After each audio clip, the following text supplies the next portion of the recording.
Pendant longtemps, les pères n'étaient pas considérés comme les principaux donneurs de soins aux enfants. Vrai. Il n'y a aucun lien entre l'implication du père et le développement des habiletés cognitives de l'enfant. Faux. L'engagement du père auprès de la mère durant la grossesse atténuerait sa détresse émotionnelle. Vrai. Le soutien et l'encouragement des mères envers les pères sont essentiels à l'engagement paternel. Vrai. D'un point de vue psychologique, le père est seulement le géniteur de l'enfant. Faux.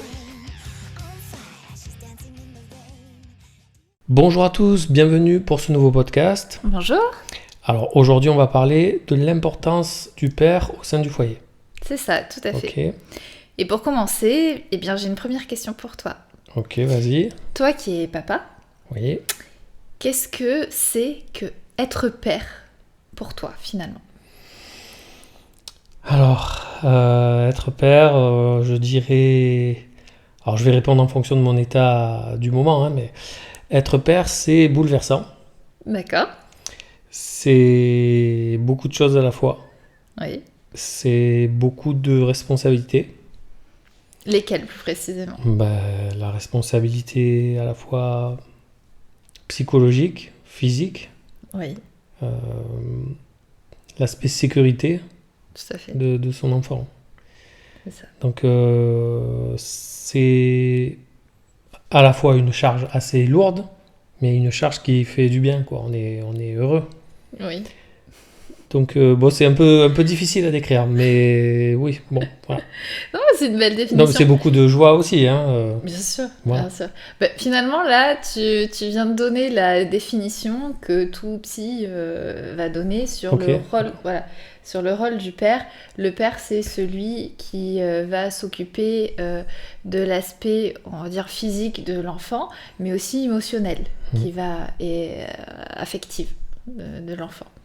C'est pas forcément donc le géniteur, c'est vraiment J'espère. la personne. Peut-être pas que. C'est ça. La personne qui endosse un rôle masculin, parce qu'il faut que le père soit différent de la mère. Donc, c'est mieux qu'il y ait une différence marquée.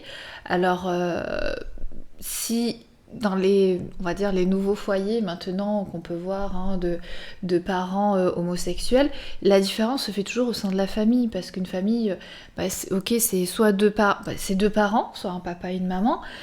S'il y a deux mamans, deux papas, il y aura toujours une différence faite avec peut-être les grands-parents, avec un oncle, avec une tante, avec un professeur, voilà. Donc il faut que le père, donc celui qui endosse le rôle de s'occuper de l'enfant de manière donc émotionnelle, affective, éducative aussi, soit donc différent de la mère, soit d'une génération différente aussi, donc au moins une génération, c'est-à-dire qu'il y a un écart d'âge qui soit suffisamment raisonnable, ni trop ni pas assez, si je peux le dire. Donc voilà un petit peu ce qu'est le père en psychologie. Ok. Du coup, est-ce qu'on pourrait préciser un peu mieux ou un peu plus ses rôles au père ? Oui, tout à fait.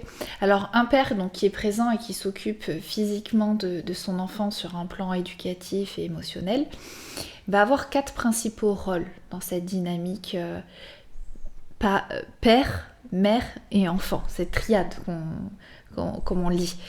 Donc ces rôles, ça va être déjà, il va permettre à l'enfant de s'identifier à son côté masculin. Il va permettre aussi de séparer de la mère. C'est-à-dire, c'est surtout, il va permettre en premier de séparer de la mère. Parce que l'enfant, au début, c'est un peu comme le prolongement de la maman. L'enfant était en fusion dans le ventre de la mère. Ensuite, l'accouchement, la naissance. Et l'enfant doit progressivement appréhender donc le monde qui l'entoure. Et il faut qu'il comprenne qu'il n'est plus en fusion finalement avec la maman. Et c'est le père qui fait cette séparation-là. Voilà, la mère, ça va être... on reviendra peut-être sur un autre podcast sur vraiment le rôle même de la mère. Donc qui va avoir ce côté cocooning, qui a un gros rôle affectif à jouer auprès de son enfant. Et le père, son rôle, c'est de casser un petit peu ça. pas de casser complètement, mais de permettre à l'enfant de s'ouvrir au monde. Il n'y a pas que enfant, maman. Ce qui vient sauver, entre guillemets, l'enfant de cette fusion pour que l'enfant puisse avoir son identité propre. Ce n'est pas un membre comme un doigt, par exemple, de sa mère. Non, c'est une personne à part entière. Donc une fois qu'il y a cette coupure qui est faite, l'enfant va pouvoir donc s'identifier à son père, au genre masculin. Le père va jouer le rôle de la loi. En fait, clairement, le rôle du père, il vient poser des limites. Forcément, oui. Voilà, bien sûr, on le voit Ça se fait assez automatiquement au final. C'est ça. Enfin, j'imagine dans la plupart des couples, après. Oui, après, il y a plusieurs dynamiques différentes. Mais finalement, le père, on le voit encore, et c'est bien, c'est... Quand j'entends certains témoignages, c'est avec papa quand il disait stop, on s'arrêtait quoi, on ne poussait pas plus. Voilà. Là, c'est vraiment l'apprentissage de la loi, c'est les prémices pour apprendre après la loi de la vie en société finalement. C'est de comprendre les limites, de comprendre les règles et pour comprendre ensuite les règles de vie en société. Donc ça a une importance vraiment capitale. Et ensuite, il a un rôle aussi modérateur. Parce que l'enfant, d'avoir cette fusion coupée avec la mère, il en a autant besoin, autant ça peut créer de l'anxiété aussi. C'est ok, je sais ce que je lâche, mais je sais pas ce que je vais trouver. Voilà. Et puis finalement, je trouve des limites aussi. Bon, ça me fait du bien, ça me structure. Mais le père accompagne là-dedans, d'où ce rôle de modérateur. Il permet donc d'accompagner, d'avoir ce rôle affectif auprès de son enfant. Qu'en est-il de la place du père aujourd'hui ? Dans le sens où, bon, par exemple, comparé à la génération de nos parents, enfin, je sais pas, moi, par exemple, dans les années 60, la place du père, on voit bien que quand même, ça semble commencer à changer beaucoup. C'est ça, tout à fait. C'est vrai qu'on voit au fil des années, des époques, la place a énormément évolué. Au début, le père, c'était la personne qui s'occupait matériellement du foyer, qui faisait en sorte que la femme avait tout ce qu'il fallait d'un point de vue matériel pour s'occuper de l'enfant. Et ça, c'était vraiment le rôle du père. C'était je m'occupe que matériellement, voilà, je ramène l'argent, grossièrement dit, ramène l'argent à la maison et madame gère le reste. Voilà. Donc, et au fil des années, des époques, le père prend une place de plus en plus impliquée. Et au jour d'aujourd'hui, on parle même de co-éducation.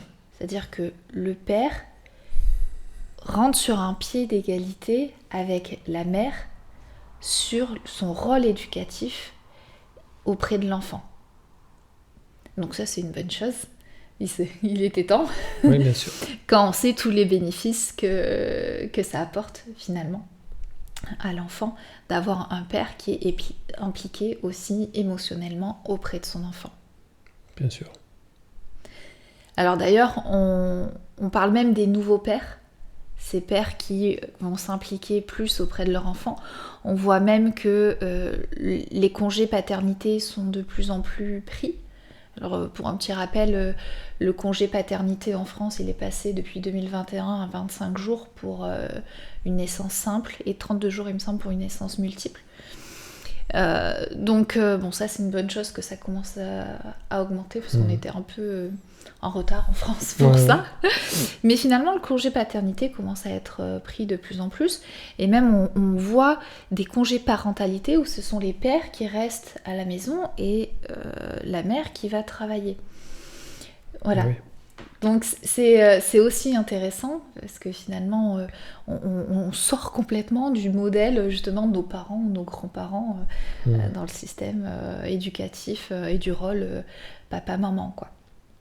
Donc voilà, là c'est maintenant dans notre société actuelle, on parle vraiment plus de coparentalité où les deux parents sont impliqués de manière égale, si possible, auprès de leur enfant. Ok. Du coup, qu'est-ce qu'on pourrait dire sur la place et le rôle du père lorsque les parents sont séparés? Alors oui, c'est vrai que malheureusement, c'est assez fréquent. Dans ce cas de figure-là, le rôle du père, j'ai envie de dire, reste inchangé. Parce qu'il faut, pour qu'il puisse remplir son rôle de père, il faut que le père soit réellement présent. Il faut qu'il soit présent de manière physique, mais pas que, il faut qu'il soit aussi présent dans le discours qu'a la mère ou le discours qu'il peut avoir, enfin dans la parole, qu'il puisse prendre une place. Il n'est pas présent physiquement, qu'on parle de lui finalement. Ça vient ramener de la présence auprès de l'enfant. D'ailleurs, dans les années 60, c'était en 55, il y a Jacques Lacan qui parle de la forclusion du nom du père. Ça, c'est une théorie qui a été mise en pratique, qui démontre que si l'enfant peut tout à fait vivre avec ses deux parents, mais si la mère reste en fusion avec son enfant et que le père est effacé, il peut être totalement présent, physiquement, mais qu'il n'est pas non plus présent dans le discours, qu'il ne s'implique pas, que la mère n'essaye pas de le rajouter, si je veux dire, dans cette dynamique-là. Pour l'enfant, c'est comme s'il n'existait pas. Ok. Voilà. Et pour Lacan, c'est ingrat. Ah oui, tout à fait. Mais pour Lacan, c'est un effet qui est irréversible. Ah C'est-à-dire oui, le père n'a pas existé, pour lui, on ne peut pas revenir dessus. Voilà. Bon, après, d'autres théories et maintenant, on va dire d'autres avancées sur des approches thérapeutiques peuvent toujours rattraper certaines choses. Mais ça montre quand même qu'il y a une place très importante et des conséquences qui ne sont pas négligeables. Puisque vu que le père, comme on l'a dit, il va représenter vraiment cette séparation avec la mère pour permettre à l'enfant de s'identifier et acquérir sa propre identité, comprendre la loi, avoir des repères. On dit que l'enfant né sans père manque de repères. Voilà. Donc, ça a son importance. Donc, pour revenir sur les cas de figure des couples séparés, tant que le père garde un contact physique avec l'enfant et un contact verbal, il remplit son rôle. Ok, d'accord. Le père, du coup, n'a pas besoin de faire le rôle... Alors, ça aussi, il y a des rôles déviés dans le rôle de papa.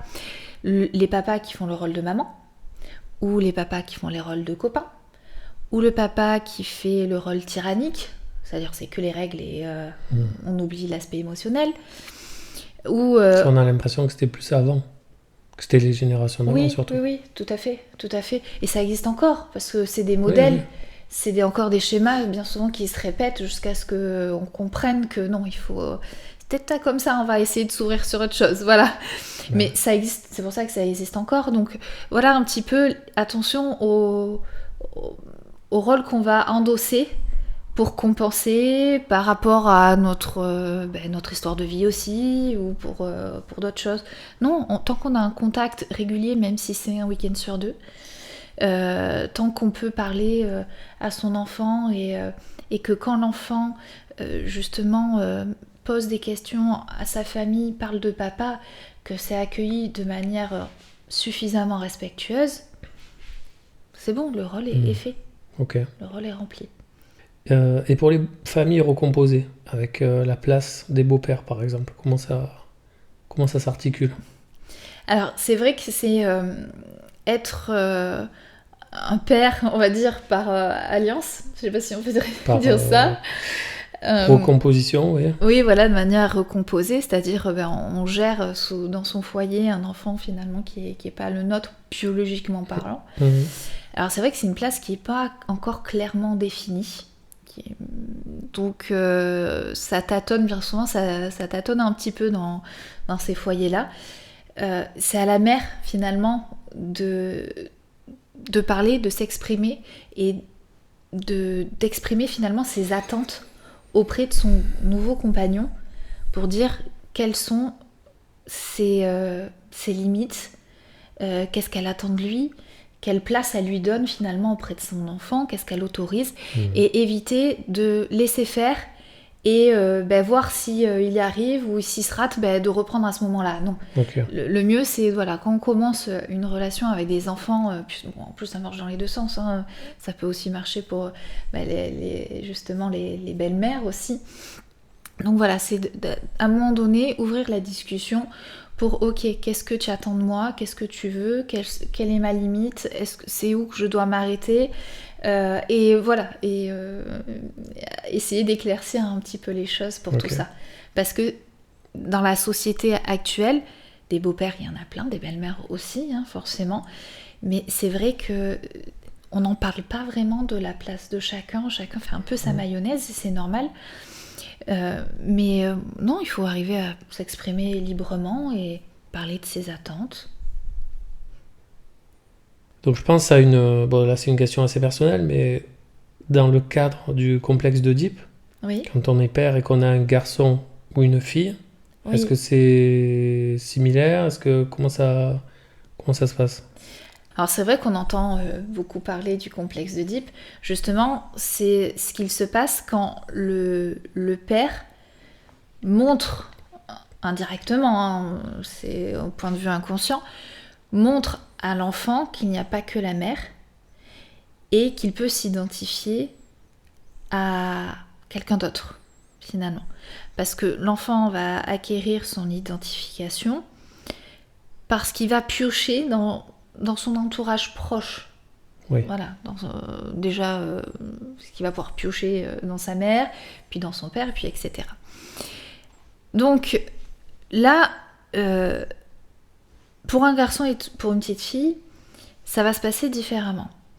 Pour le petit garçon, déjà, il va voir que il y a cette différence déjà physique. Le petit garçon ne ressemble pas physiquement à la mère, et inversement, mais qu'il y a plus une similitude avec le père. Donc c'est là où le petit garçon va s'identifier au père. On va se dire finalement c'est plus à lui que je ressemble. Surtout que papa me pose l'interdit d'arrêter la fusion avec maman. Voilà. Voilà un petit peu comment ça se passe pour le garçon. Et finalement, quand un Oedipe est bien dépassé, ça va se conclure par mon père, ce héros, quoi. Parce que c'est lui qui l'a remporté, c'est lui qui a... Oui. C'est lui qui m'ouvre vers le monde. Voilà, c'est... Chez la petite fille, ça va être différent, parce que la petite fille, elle voit qu'elle ressemble à sa mère. Et que papa, finalement, intervient comme un modèle. Parce que, finalement, maman, elle n'est pas que intéressée par moi, si je me mets à la place de la petite fille. Maman n'est pas que intéressée par moi, maman est intéressée par papa. Donc, il y a quelque chose qui intéresse maman chez papa. Donc, il faut que je m'intéresse à papa pour comprendre ce qui est intéressant. Et donc, chez la fille, donc papa est aussi un modèle, mais c'est le modèle un petit peu, enfin même beaucoup, le modèle du premier homme de sa vie, quoi. Clairement, c'est ça. Ouais. Donc, si maman s'intéresse à papa, c'est que c'est important. Donc, inconsciemment, on va récupérer ces informations-là. Et en grandissant, une fois à l'âge adulte, cette petite fille va chercher justement les mêmes choses chez son nouveau compagnon, parce que c'est ce qui intéressait maman. Voilà un petit peu comment ça se passe. Okay. Au niveau du père face à son fils ou face à sa fille. Une question sur le milieu de la parentalité, où on entend beaucoup parler de maternage. Oui. Est-ce qu'on pourrait parler aussi de paternage ? Alors ça serait chouette. Oui. Alors c'est pas un terme qu'on entend encore vraiment beaucoup, ou qui est encore vraiment répandu. Mais on pourrait parler de paternage. Parce que finalement, au niveau des études, il y a des premiers résultats très encourageants. Alors il faut savoir que les études sur le rôle et la place du père, c'est assez récent, hein. Elles commencent en 2007 à peu près, jusqu'à, je crois les dernières, c'est 2023. Donc dans les premières études, justement, on s'est rendu compte que un enfant de 9 mois qui est vraiment resté en contact avec son père s'est occupé de lui sur tous les plans, hein. On a dit, voilà, ça peut être changer la couche, donner un biberon ou donner la cuillère, le consoler quand il pleure aussi, voilà, dans tout ce rayon-là, tout ce qu'on peut faire à 9 mois, jouer aussi, voilà, pourquoi pas lire un livre, etc. Eh bien, on s'est rendu compte que ça renforçait les capacités émotionnelles de l'enfant aussi sur ses 3 ans et sur ses 5-7 ans. Parce que comme un enfant se comporte à 9 mois, ça donne des prémices sur les caps 3 ans et 5-7 ans. Ouais. Voilà. Donc on voit vraiment que le paternage, si on peut dire finalement, le paternage a des effets positifs sur la gestion émotionnelle des enfants. Ok, super. Et est-ce qu'il y a d'autres effets positifs ? Oui, il y a d'autres effets positifs. Alors, toujours pareil, sur des récentes études, on a vu qu'aussi le paternage, si on garde ce terme-là, hein, ça permettait à l'enfant d'acquérir un langage un petit peu plus développé et d'avoir des capacités cognitives plus flexibles aussi. Pour le langage, on pense, la théorie, c'est que les pères vont impliquer les enfants sur des conversations plus complexes. Ils vont être moins infantilisants dans la discussion qu'ils vont avoir avec leurs enfants, donc donner un petit peu plus de vocabulaire. Okay. Voilà ce qui en ressort sur les premières recherches. Ensuite, au niveau des capacités cognitives aussi, il y a été découvert que ces enfants arrivaient à avoir de meilleurs résultats scolaires, notamment sur de la lecture et aussi sur des maths. Ouais. D'accord. Voilà, donc c'est assez encourageant, hein. Les études sont assez récentes. C'est vrai que l'impact de la mère et de l'enfant, on entend beaucoup parler, ça prend une grande place, et bon, c'est normal, hein, c'est le premier lien qui démarre dès la conception. Bah ouais. Mais quand même, on ne fait pas un enfant seul. Donc c'est bien, il était temps, j'ai envie de dire, de s'intéresser justement au rôle du père et voir finalement ce qu'il se passe aussi dans le cerveau, l'impact. Dans mon observation en tant que père, alors aussi bien pour moi que pour les amis masculins, je vois que la place du père, elle tend à être axée sur la sécurité. Ouais. Mais la mère, c'est plus faire attention à tout un tas de choses auxquelles nous, on ne pense pas forcément. Oui. Nous, on va plus laisser faire et sur ce plan-là. Donc ça, est-ce que c'est bien ? Est-ce que c'est normal ? C'est tout à fait normal et c'est même sain que l'enfant soit finalement entre un équilibre de la mère qui va être très prévenante et le père qui va dire « Allez, non, mais vas-y, fais... Oui, c'est ça, voilà. Oui, c'était ça, j'ai bien compris, voilà. Donc, c'est « Non, mais vas-y, fais... monte à la corde si t'as envie. » ou voilà, donc... L'enfant, ça lui montre qu'il y a les deux côtés, c'est « Ok, je dois quand même faire attention, mais je peux quand même le faire. » Ça apporte un équilibre. Donc, c'est une bonne chose. C'est une bonne chose totalement. Donc, si le père laisse faire, mais que la mère derrière est un petit peu plus prévenante, si c'est dans son ordre naturel, oui, il n'y a pas... C'est pas une mauvaise chose en soi. Trop être laxiste trop et prendre trop de risques, là, c'est dangereux, bien évidemment. Sûr, oui. Voilà. Prendre aussi... trop de précautions, trop de prévention, c'est tout aussi dangereux parce que l'enfant, du coup, ne va jamais se tester, voir de quoi il est capable.